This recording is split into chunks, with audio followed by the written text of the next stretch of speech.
So we just opened a brand new building. It's only 5 stories, but it's 5 stories, and the distance between the floors is excessive because it was made for additional spots for all the infrastructure, like the electrical and the right, the internet and all that stuff. So all the wires and stuff.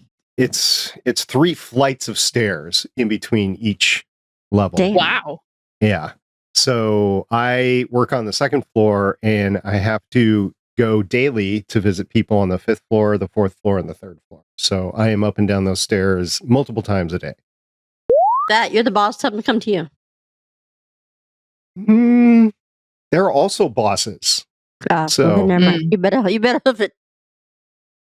Yeah, that's what I've been doing. I've been hoofing it, and we've been working together.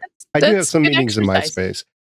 Yeah, that's my point, is I'm actually getting out and exercising and taking advantage of the stairs, even though it's killing me. We do have elevators, but I hate them. So kind of like elevators and Friends, I guess. All right, you ladies ready? Let's hit it. Are you It's sure? one of my least favorite episodes. Are you sure your internet is going to continue to work, Shannon? No. So let's go.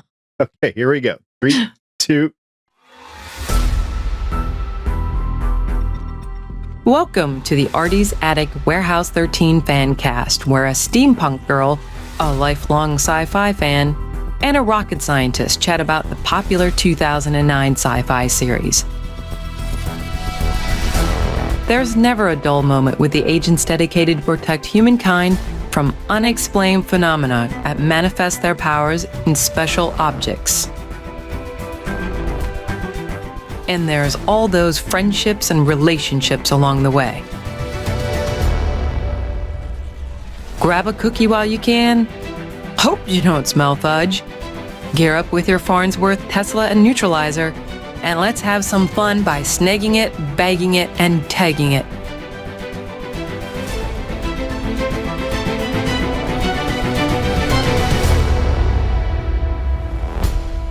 Welcome back to Artie's Attic. We're a Warehouse 13 fan cast. I'm the Warehouse 13 janitor, wondering where Mrs. Frederick was this episode. My name is SP. Nice. And introducing Artie's Attic lead agent and historian, who fixed her microphone, headphones, and speakers and would prefer never to see tentacles ever again in her entire life. It's Agent Shannon. What's up, guys? Oh, that's funny. And also joining us is the warehouse agent who pretends she's part of the Men in Black. It's Agent Carolyn. Pew pew. What's up, guys? We are continuing our Warehouse 13 series discussion with the episode that premiered on Monday, July 30th, 2012. 6 years before Parzival searched for the keys to find Halliday's hidden egg in Ready Player One. Nice. I'm referring to the Warehouse 13 Season 4 second episode, An Evil Within. The TVGuide.com description reads, Pete and Myka investigate when angry mobs hallucinate en masse and attack innocent people. Shannon, I know you really, really just love this episode. I think it's one of my least favorite episodes of the entire series. First of all, what is up with Myka's hair? Right? I thought that same thing. I looked at it and I'm like, I mean, whoa. did we lose someone that was back there fixing her hair or what? Right? Not in every scene, by the way, because it went back and forth. It was some crazy hair. She had some crazy hair. It was like big hair and then it get small again. It was big and small. So it just really depended on the scene. I think it had to do with the order that they actually filmed the episode. Shot it in, probably. Yeah. But it might have been, maybe it's humidity. Maybe it was humidity in Toronto. I don't know, but I'm like, what the heck? They were in Philadelphia again, weren't they? Yes. Yes, they were in Philadelphia. Episode, but that's not where they film it. Dude, you're breaking the fifth wall here. The storyline to me. Okay. It's very rare. I mean, sometimes you like the A story, sometimes you like the B story. I think the B story was great. It got Define the A story and the B story. Define which story is which. The A story, I think, is always supposed to be on Myka and Pete. All right, that makes sense. They're the lead characters of the show. But the A story to me sucked. So I like the B story. Sorry, you go bleep beep, add that out, whatever. I like the B story. I like that she brought Steve back, and I like that the agent. So you're talking the B story is the Claudia and Jinxie. It's Jinx story. Okay. Yeah. Because the C story then must be Artie and what's his name? Brother Adrian. Yeah. No, Brother Adrian. Thank you. Brother Adrian. Mm-hmm. So I like that we have 2 Star Trek characters in it again. Okay, 3. Sorry, I corrected it for you. I corrected it. See, I'm teachable. I'm teachable. A little bit. She can be taught. I like that. What's Pete's mom's name? I can't remember. Jane. I like that Jane helped her. She went rogue and she helped her. Rogue. And now is she helping her because she feels guilty because of their role in him losing his life? Maybe. Is she feeling like she was kind of like, to me, being like a mother figure to Claudia for a while? Oh, absolutely. So this is like when she was Janeway and she ultimately felt guilty about stranding her crew in the Delta Quadrant and finally decided to bring them home, which she should have done episode 2. Yes. But they wouldn't have so many seasons to talk about then. And then there wouldn't be the Chakotay and Janeway relationship. And you wouldn't have 7 of 9. Okay. Yeah, you sold me on that. I wasn't following you until 7 of 9. She didn't come in until later, right? No, yeah, that's right. Because they had that other character. I can't remember her name. Cass? Cat. Yeah, that was horrible. Yeah, Kess. Her name was Kess. Kess and Nelix. Yeah, because that storyline sold it, didn't it? No. I loved Nelix. Was not sold on Kess. I mean, Kess's character was interesting, and her storyline was interesting, but for the first 2 episodes, the whole way she spent, the whole way they got her off of it was just kind of like, eh? Right. Question: is Leena, Warehouse 13, a Nelix or a Kess? Nelix. I think she's both. Because she does do all of the food, like Nelix does. She does research for him. She does the research, like Kess did. She's in on the secret. We don't see her as often, so that's kind of like Kess. We didn't see her that often. I'd say she's a combination. She has the perceptive powers like Kess had. Mm-hmm. Yeah. She sees auras. Don't ruin it for me. Yeah. You've ruined it. Damn it. You've ruined it for me. Never mind. No, I'm going to say Leena's always better than Kess. Well, I think she's both. So to me, that makes her just her. And she's just remind me what happened to Kess. She became a out-of-body entity. She ascended like Daniel Jackson did. Yeah, but she didn't come back like Daniel Jackson did. Multiple times. Multiple times. Wow. She was also not recast. No. I don't think we're going to have that kind of ending for Leena, but no. No. Yeah, it's sad. Was not happy with that very much. All right, so you like the B story. What did you think of the C story? Which would have been Brent Spiner and Artie. I love how it's pretty good. Yeah, that was very interesting as far as, Artie answers the door and, what are you doing here? As if he knows what he's doing there. As he knows got lost. We know lots of things about lots of things. And there must have been some footage we didn't see because as the brother is leaving, he's like, really good scones, where they didn't mention scones at all in the whole discussion of what the danger was of using Magellan's astral Maybe there was some laying on the table.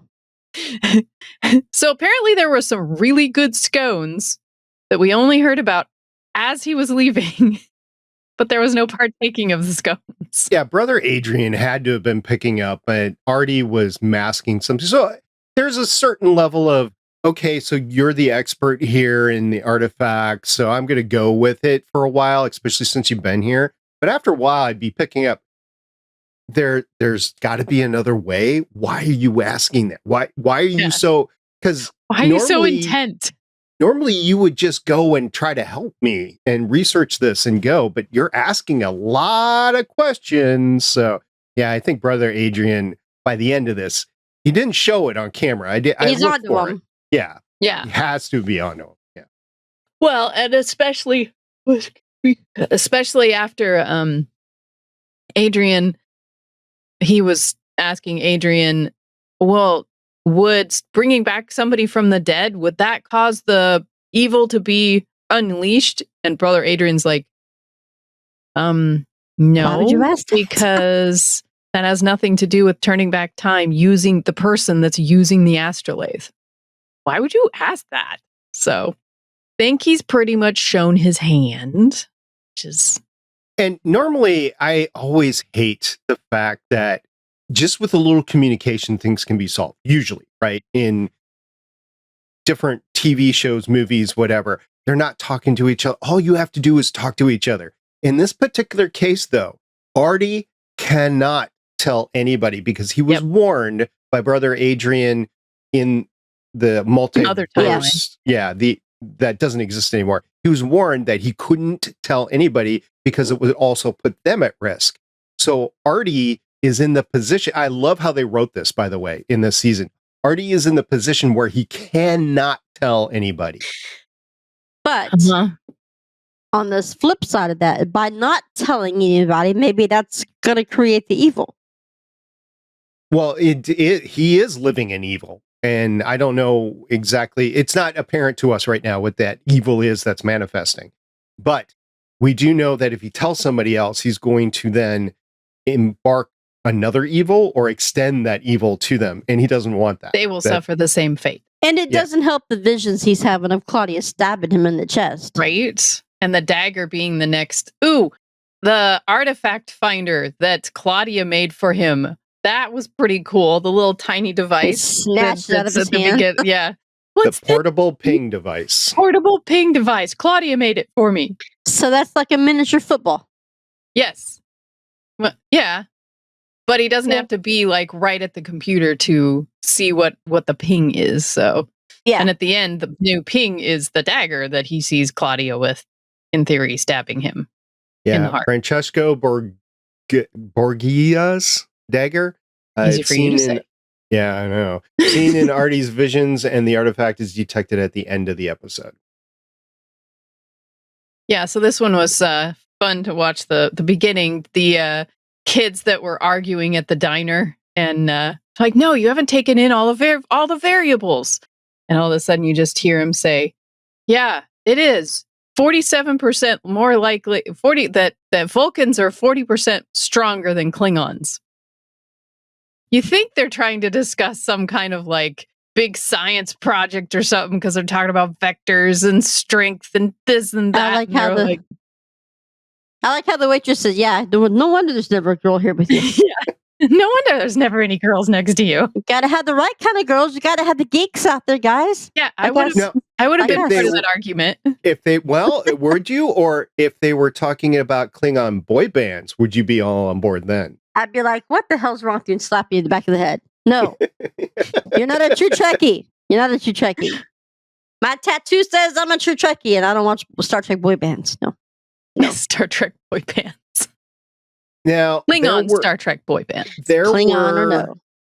I believe episodes, and I'm stretching my brain where they were and when, but I think there were episodes when the holodeck malfunctioned and created like tropical rainforest on board. And I don't remember if it's the Enterprise or Voyager or whatever. I think it was the Enterprise. So there are Star Trek legacy episodes that you enjoy, Shannon, that are along the lines of Klingon boy bands.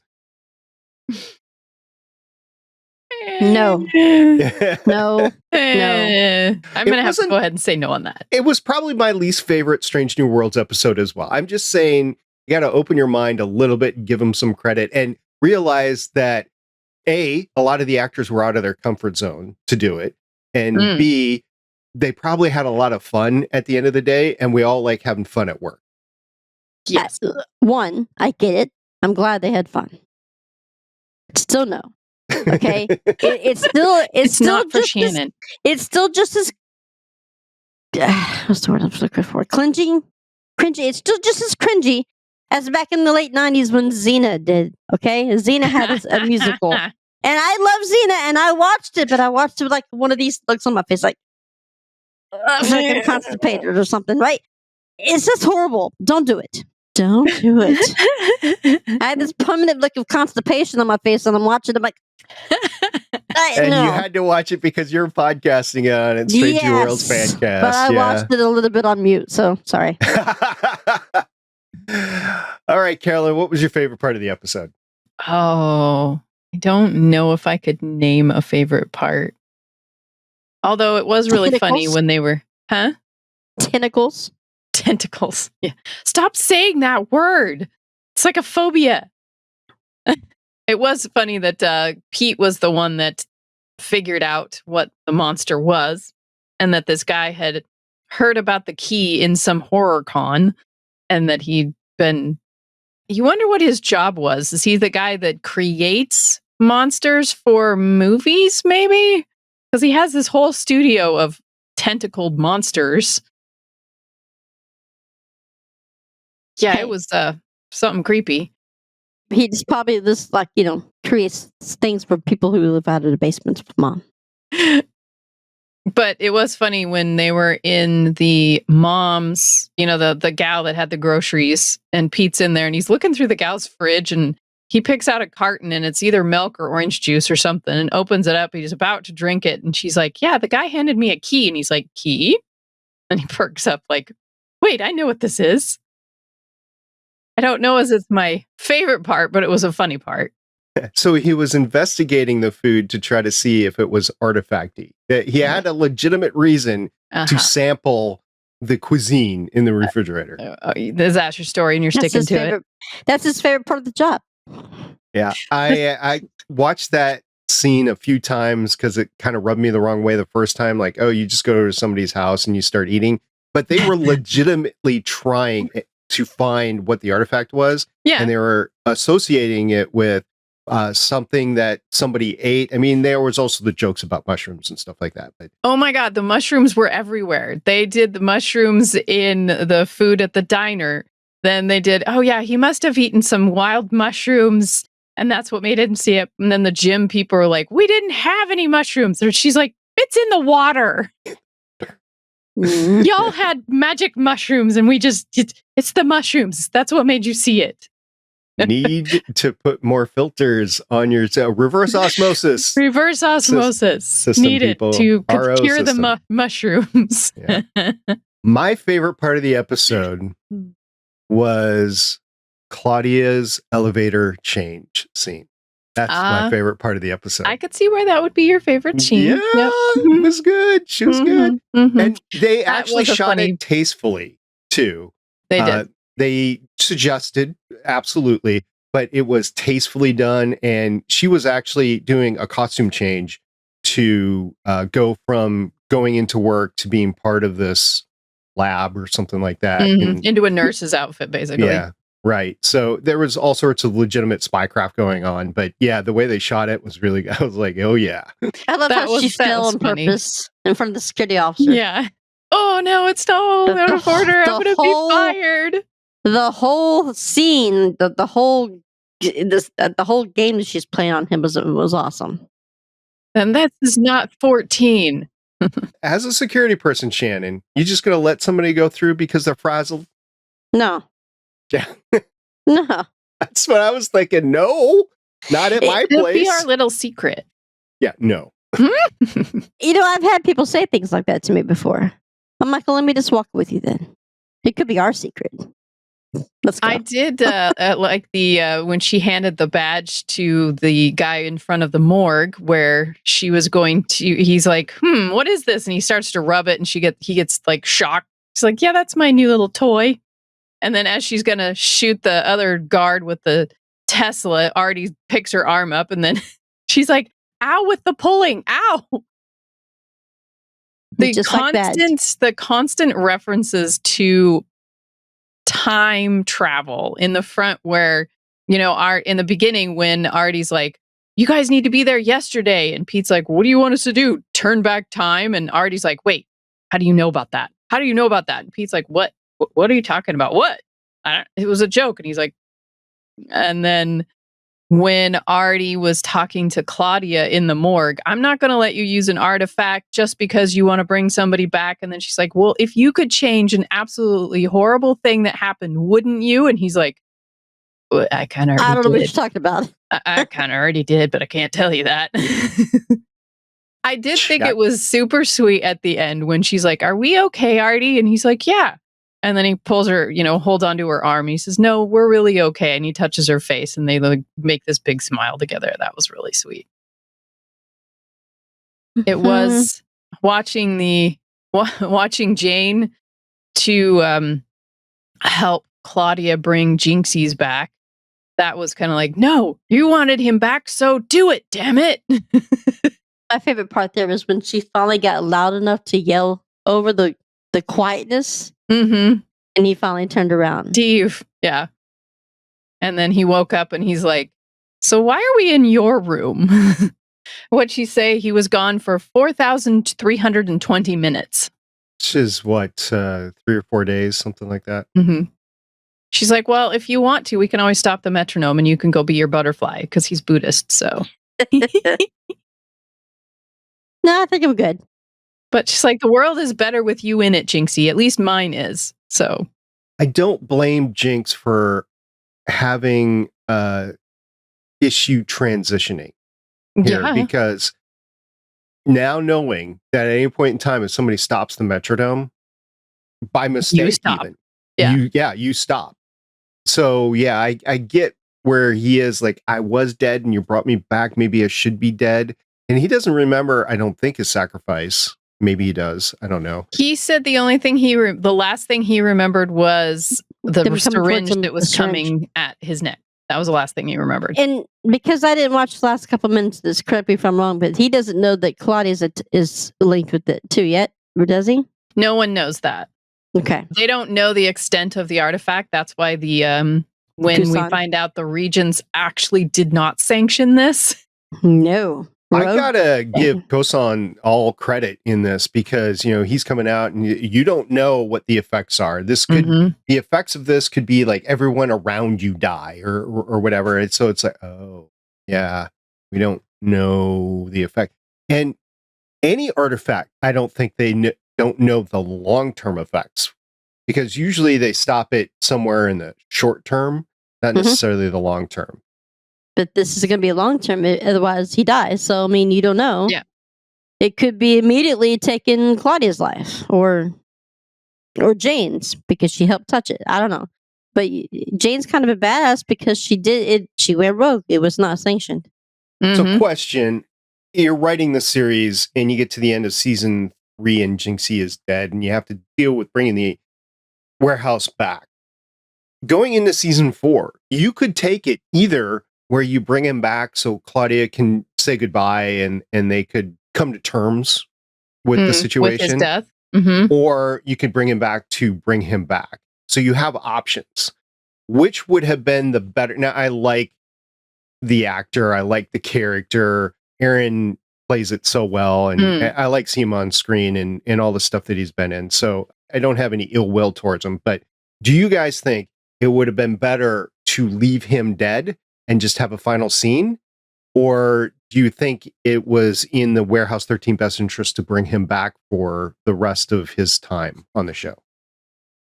I actually, having seen everything, it's hard to think about Warehouse 13 as it goes forward without him because he does play some really good roles and really good things in this. And I think the story of how Claudia grows too would be really different. It's just hard to think about the story without him in it.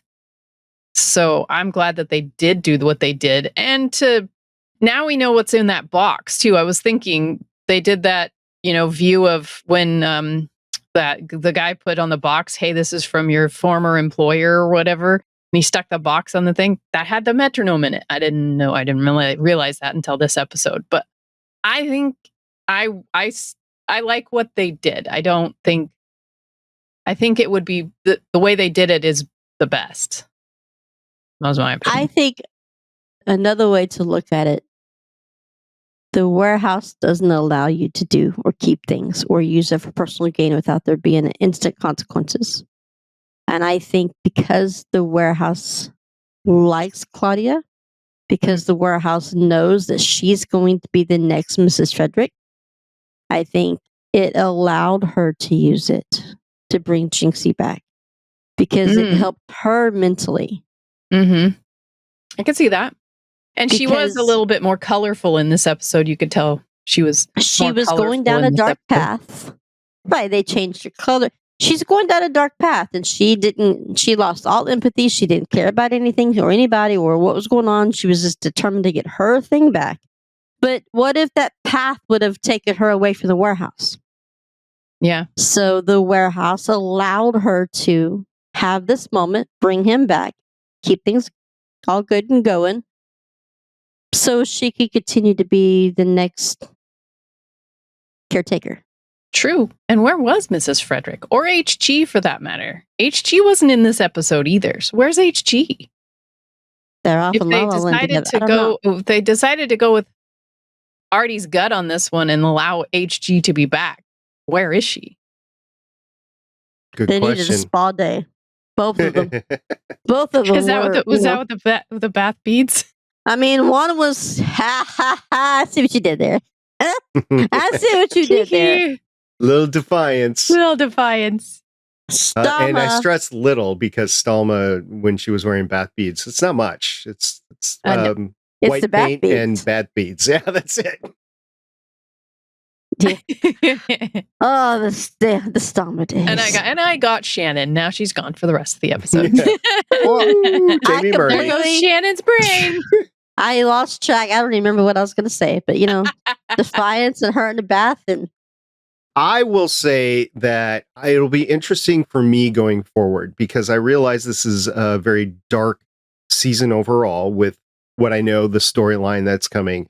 And I remember not really caring for it very much. And Shannon, you've also mentioned not really caring for anything beyond season 3. A little bit of the relationships, a little bit of how they treated characters. So I'm wondering how I'm going to come at this, not seeing it for a while, but understanding what the story is of how I'm going to relate to the darkness of this season. We've mentioned it, I've at least mentioned it since the beginning. This is a dark series. Real things happen to real people. Even bringing Jinxie back, it's not a magic, hey, you're back to life. It's you're back to life, but there are consequences with it, sort of thing. So I like the fact that there are consequences, but in general, I don't like dark stuff. So I'm wondering how I'm going to react to the season as a whole. Yeah, that's true.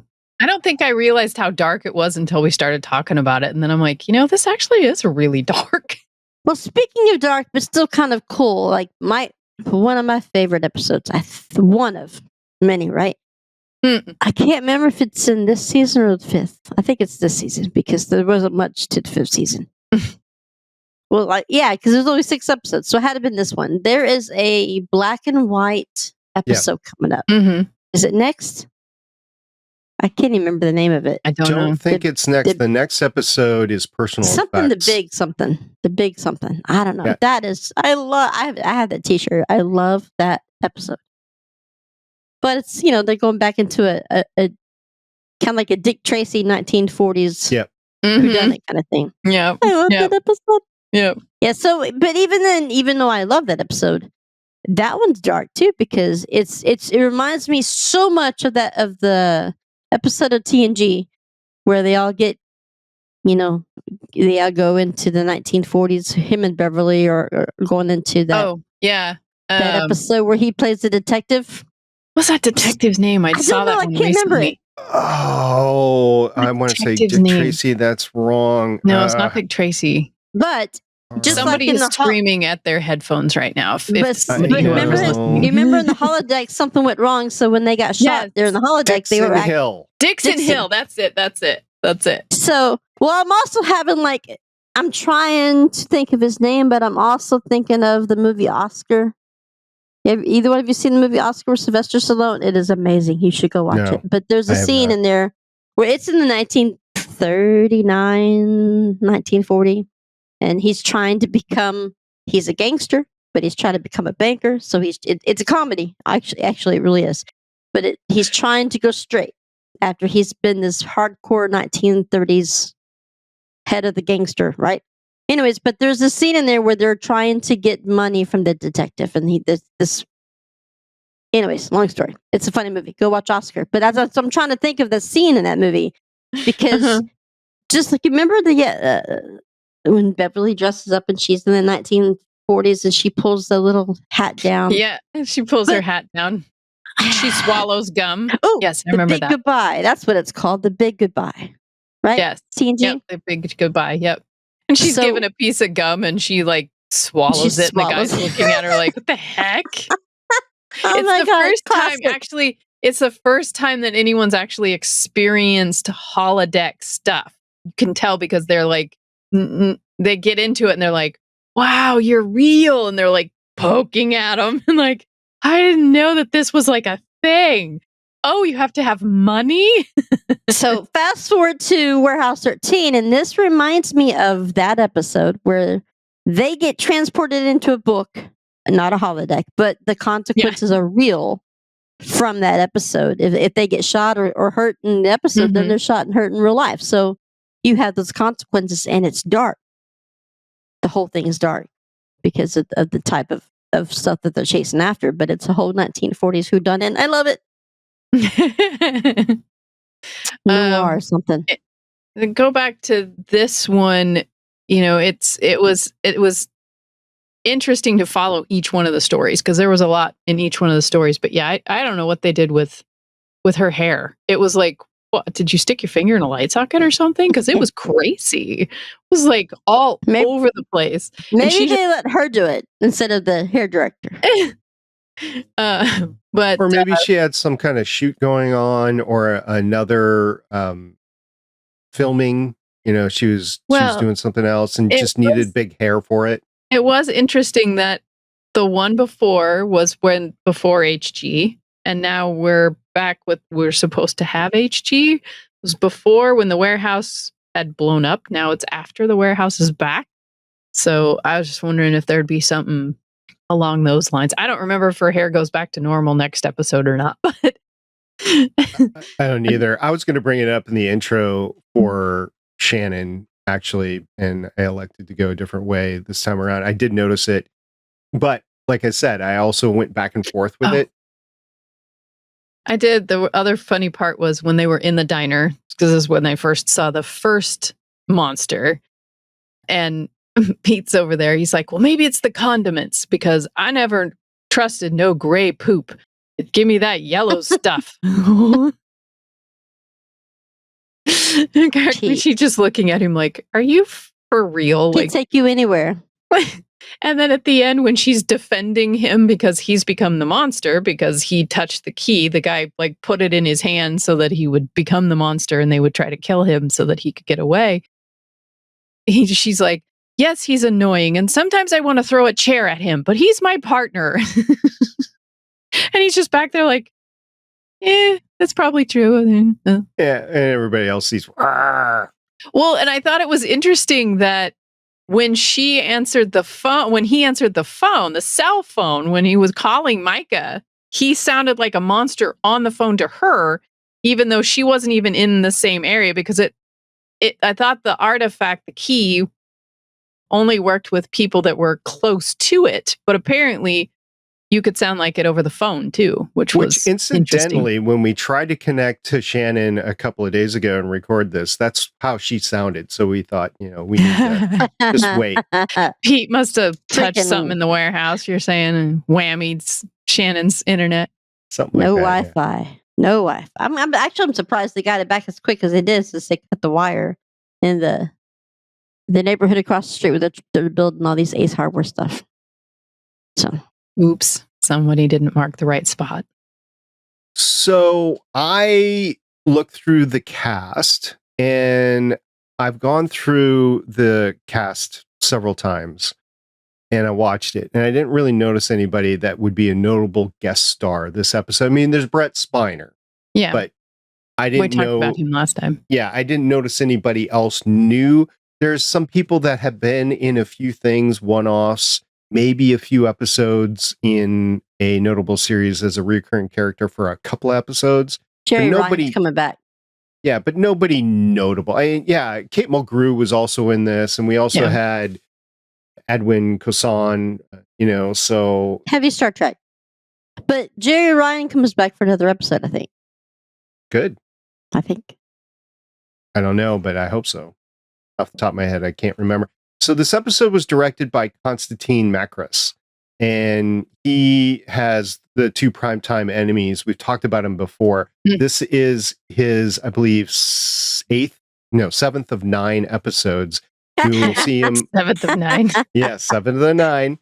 We will see him 2 more times this season, episode 4 and episode 8. And then, or we won't see him, but we will see his work. And it was written by Holly Harold, who has 6 writing credits of Warehouse 13. She also wrote Queen for a Day and Shadows. We will see her work in season 10 or season 4, episode 10, 19, and then season 5, episode 3.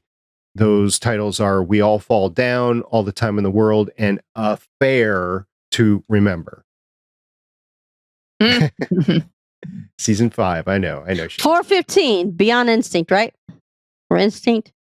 415 for season 4. No, she's not. She didn't do that. No. What is there an episode 15? In season 4, yes. What's it called? I don't know. Let me find out. Come on, janitor.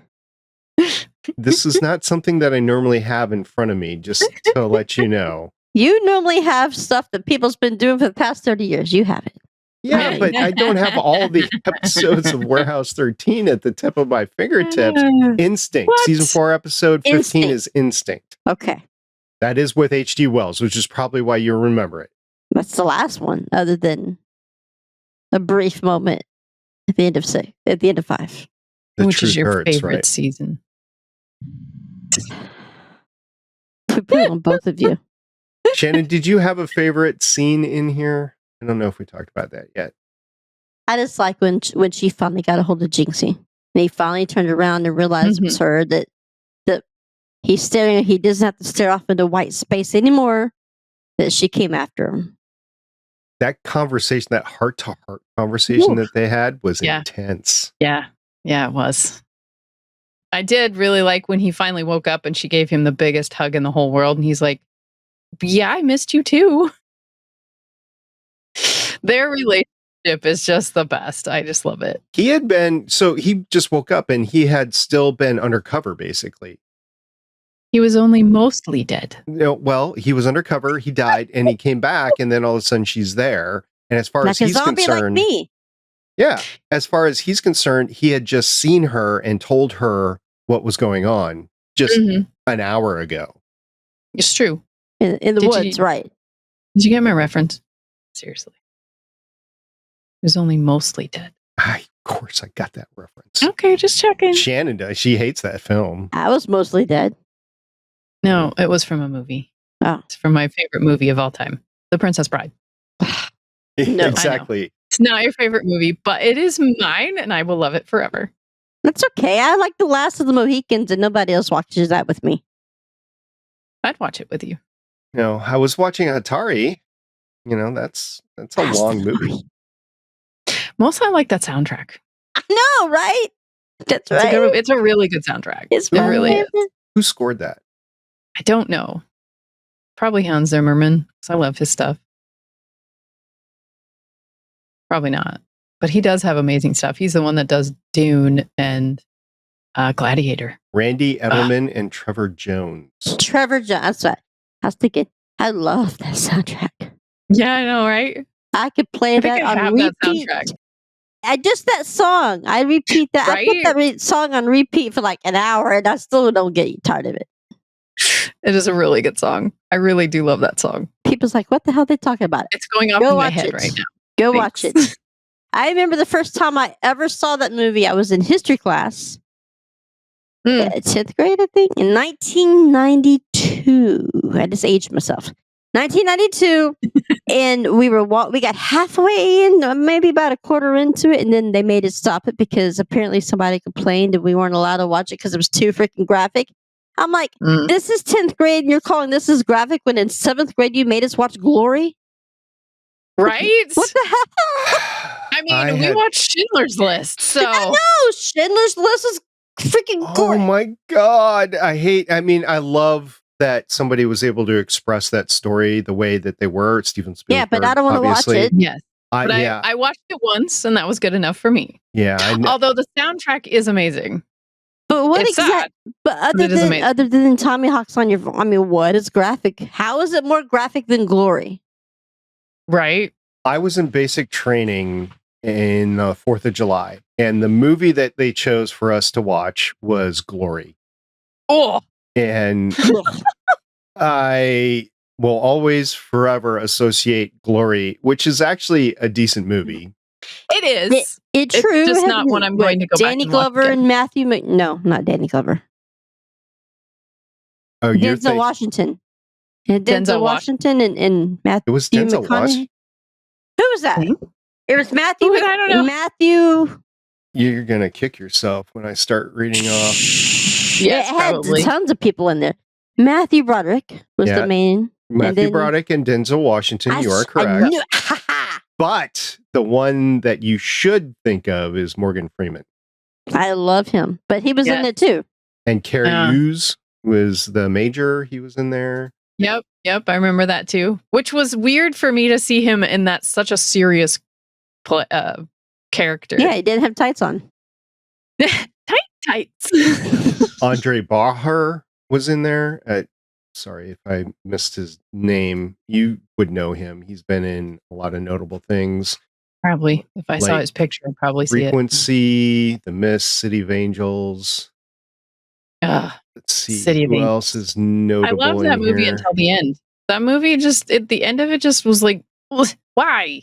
Why do you have to end things like this? Clifton Young was in there. It's kind of like Richard the end of Reel was in there. I believe he's the quartermaster. Yeah, there's a lot of notable people. And it is a good movie, but yeah, it ends horribly. Well, it's true. Yeah, I mean, it's true. There's not. I mean, it's good. It's like Schindler's List. It's good.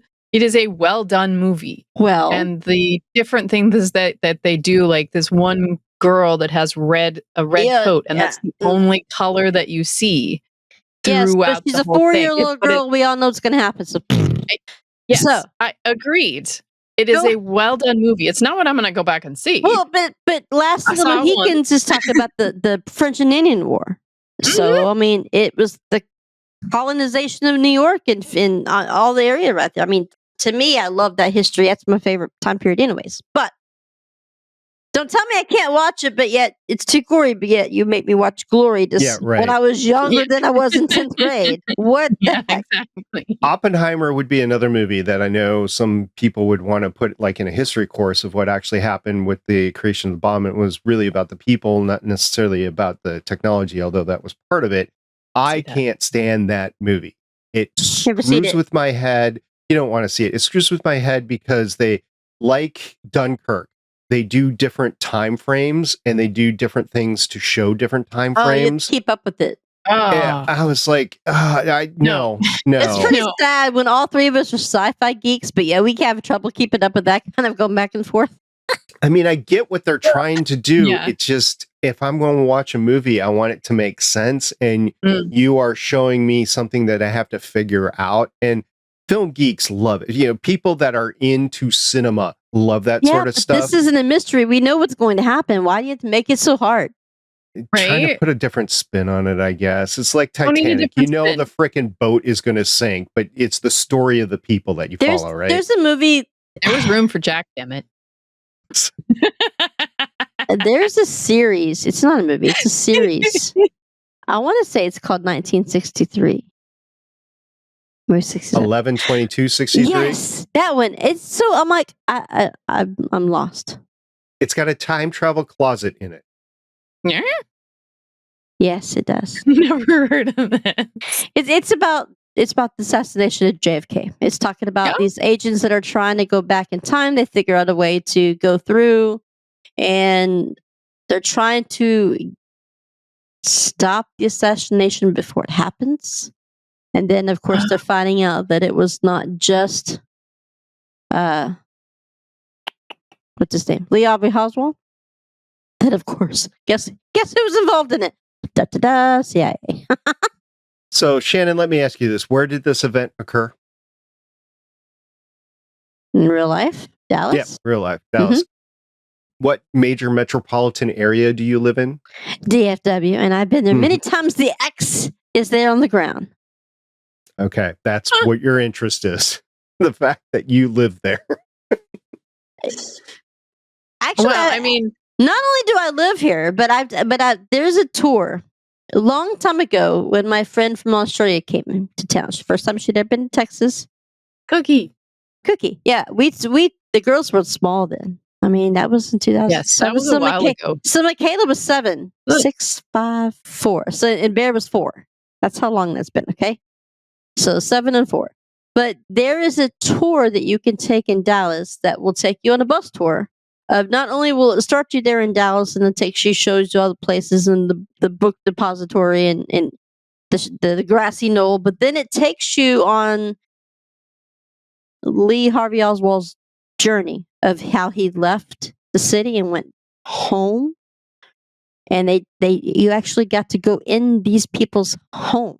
It was weird. Whoa. It was a little bitty small town in a little bitty house in Oak Cliff, which is South Dallas. But then crazy. It showed you the path of where he walked from there to go to the movie theater where he was caught, where of course he killed a cop. So it was weird, but I'm like, why do people open their house for this? But money. So I grew up in Minnesota. My family lives in Minnesota. Minnesota, don't you know? Minnesota. Yeah. Minnesota. I've been to the little house in the big woods. Matter of fact, my family's lake place is miles from there. Oh, yeah. I have also been to the dugout in Walnut Grove. And that is literally in a farm dugout. So when the Ingalls family first moved to Walnut Grove, they lived in a dugout. Oh. And I forgot that. I saw the depression in the hillside in the farm area. It's, the farmhouse and it was a legitimate working farm. Yep. And I saw the depression in the ground that used to be the dugout. And there was a sign that this was the Ingalls. Yeah. And they allow people to come and see it. A dugout, is it just like what it says? Is it just like a depression where they would go and hide from the winter or what? No, instead of building a house, what they would do is they would dig a cave when they would live in that man-made dugout cave. It's actually, insulated and probably everything. Warmer. Yeah. I mean, you had dirt floor, dirt walls, and a dirt ceiling. So, bugs, but yeah, dugout. And so I've seen that. And I've seen the schoolhouse that she taught in DeSmet, South Dakota. I've seen the father's store building. They've moved it several times, but I've seen it. And so I've seen all this stuff because I grew up in Minnesota. And was Walnut Grove supposed to be in Minnesota? Yeah. Of course, they filmed it in California, but of course, but on the show, they were supposed to be in Minnesota. Like all the Hallmark movies. I have been to Walnut Grove, Minnesota. Yes. People actually, it's a town. People live there and probably curse the tourists, Yeah, so probably revenue in the entire town. So it really depends. I mean, if you grow up in Boston, you go to all those historical sites too. So like the Mayflower, the Rock. What is that? The Plymouth Rock. Yeah. You see all this stuff if you live there, or if you are finding history, you go and see that as well. So it just depends on where you are. So your interest, I believe, in the assassination. I don't think you care about presidents getting killed. You just care about the fact that it's downtown from where you are. I just think the history. If anybody's ever played the Oregon Trail game, I have actually seen the Oregon Trail. I've seen a lot of places where the ruts are and everything else. So. I just threw that game away this past week. That's hilarious. Yeah, literally. I was just looking through a lot of the old games I had, and I threw it away. I live in Oregon, but I have seen the Oregon Trail, and I've seen where a lot of the ruts are from Have you had dysentery? I have not had dysentery, thank goodness. The cool thing about here in Texas is that you can see the beginnings of the Chisholm Trail or the Shawnee Trail. It goes right. The Shawnee Trail is about 20 minutes from the house. So it is what is a major artery coming through Frisco. And it takes you all the way down towards San Antonio, all the way up into Oklahoma. Or the Chisholm Trail. The John Wayne movie, Chisholm. Does that count? That counts. Sure. Absolutely. That counts. But there are places up in North Texas that are right there on the border of Oklahoma that you could see the wagon path in the ruts. And you can tell that this is the crossing that they're about to take over into Oklahoma. So, like, the storyline of, like, I don't know if you ever saw the spinoff of Yellowstone, which I've never seen Yellowstone. But the spinoff of Yellowstone was 1883, and I loved that series. Never seen that either. But they were following the Oregon Trail. Yeah, we do have an Oregon Trail Interpretive Center, too, where they have a lot of the things that they've found on the sides of the roads and that sort of thing. I think I have relatives that came over on the Oregon Trail. My mom would know better than me. I have seen on the History Channel, and I believe all these episodes are available on YouTube now. I have seen The Story of Us, America, The Story of Us, and The Men Who Built America. I love those series. The reason why I bring those two series up is you get the transition from going west on wagons to when the trains. Rails, and the Vanderbilts put the trains in. The way that they did that opening for that series is freaking amazing. See, I'm like, history. I'll go ahead and link that. So in case you're listening to this and you don't know, I've been linking all the stuff that we've been talking about that you can actually go out and see in the show notes. So what a guy. If you want to go back and that is see, such a great series. Yeah. America, The Story of Us, or The Men Who Built America. I need to watch both of those, but I think they're both. I can't remember which is the opening of which, because on one you have all your Carnegie, your Vanderbilt, your that was The Men Who Built America. Yeah. And then The Story of Us. That's the one where they zoom out and they're showing the parts of the land, and then you see the movement of where things being built. Is that the Story of Us? Yeah, that one. So you get to see all the way back to the small fields of tobacco, all the way. It takes you through the big events that occurred that really built the infrastructure and the industries that were America. So I've heard people talking about them, but I haven't watched them. Or the impressive one where they're showing you the island of Manhattan, which had several Indian tribes on it, and then they was taken Native over Americans by the Dutch or indigenous people. Yeah. Okay, so we didn't talk about it last time. House 13. Yeah, we didn't talk about it last time. How I've ranked, and neither of you two have done this. No big deal. But how I have ranked all the episodes, and I'm going to go over the top 15 or so, just to give a context to those that might be coming into this. My number one episode is season 3, episode 5, 3, 2, 1. That's the one with the rocket. It had the triple time period in it. The rocket will always be your favorite.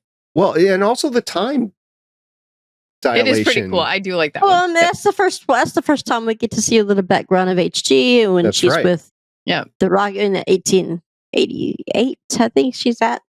Yeah. The next one was the season 3 finale, Stan, season 3, episode 12, Stan. The next one, number 3, is the one right before that, season 3, episode 11, Emily Lake.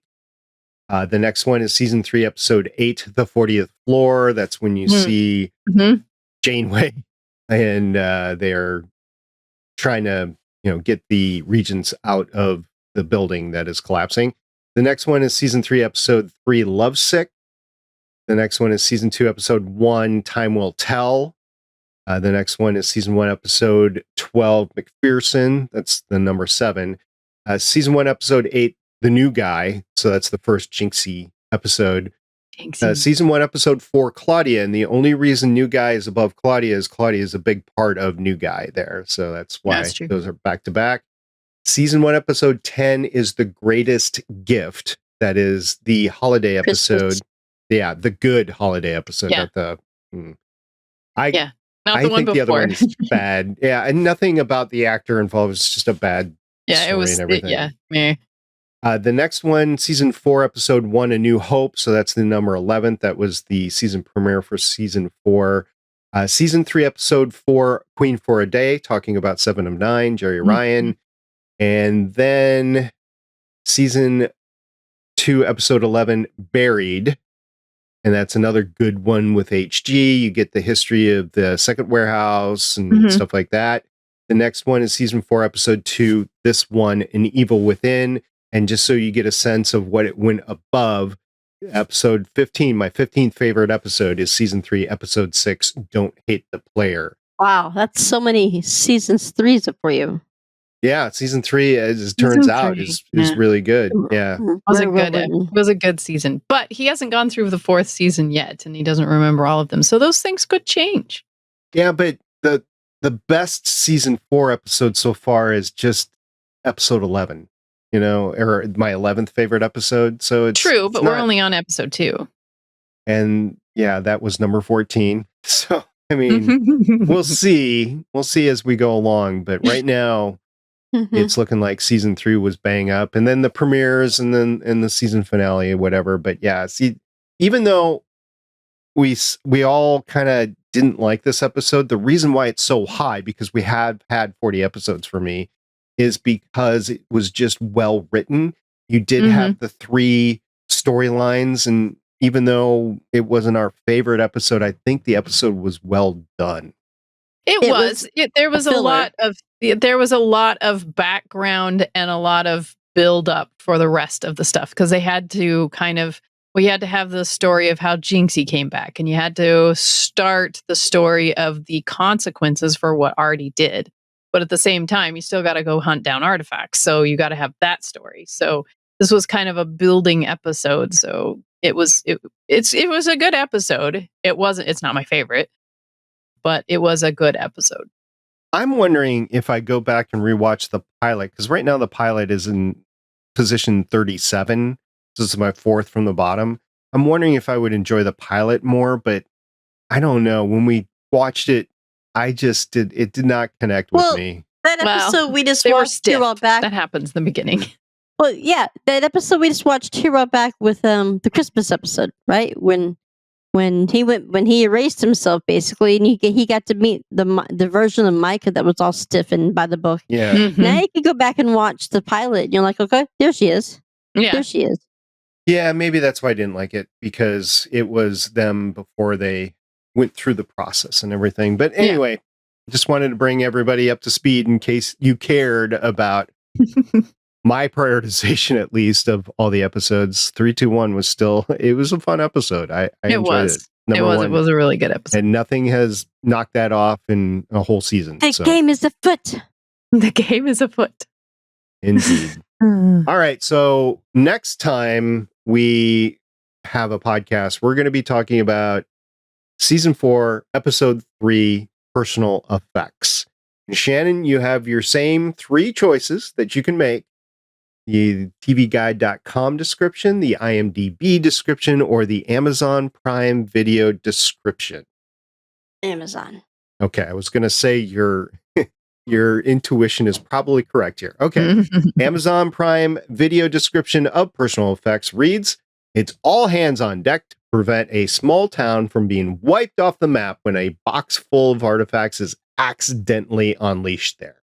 Oh, that sounds terrible. I don't even remember that episode. Unnaville may be gone? That's not good. I don't remember that episode at all. We don't know if it's Unnaville. It just says a small town. That's true. That's true. I made the assumption. Yes, indeed. All right. We don't have any feedback We have not received an email. Shannon has not received an email. We look forward to receiving emails, and then we can read them on the show. The email address is warehouse13fancast@gmail.com. That's warehouse, the number 1 and 3, fancast@gmail.com. That's all I have, guys. All right. You're not looking forward to a long weekend, Shannon? Long weekend. It's Labor Day weekend. Do you Labor work Day is on Monday. Labor Day? I don't know. Probably. Okay. Well, you can find out. All I right. don't. That's it for this episode. We'll see everybody next time. Bye. Bye, guys. Bye. I think I do need to go find some scones. I need to do janitor stuff and look for Mrs. Frederick. And HG, will you find her, please? Thanks for joining us for an episode of the Artie's Attic Warehouse 13 Fancast. You can find all our episodes at warehouse13fancast.com. If you'd like to contact us, you can hit us up on our email at warehouse13fancast@gmail.com. We are a part of the Lone Wolf Podcast Network. You can hear more of this cast and other shows like it by checking out lonewolfpodcasts.com. The intro music is Sci-Fi Hybrid Intro by Soundmake, and the outro music is Science Fiction by Tunes to Go. Both were purchased on pond5.com.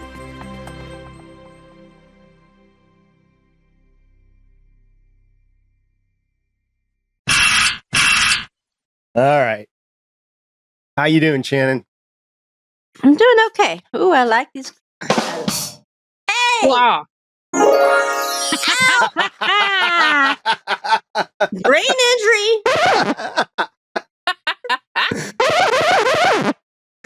Watch glass. It sounds bad. Oh my goodness. Hey, Sean, I heard you say that was the one and only time you were going to play those, and that was back when you got it in January. He didn't hear you, and he walked away. He can't hear you. That was pretty funny. That was really funny.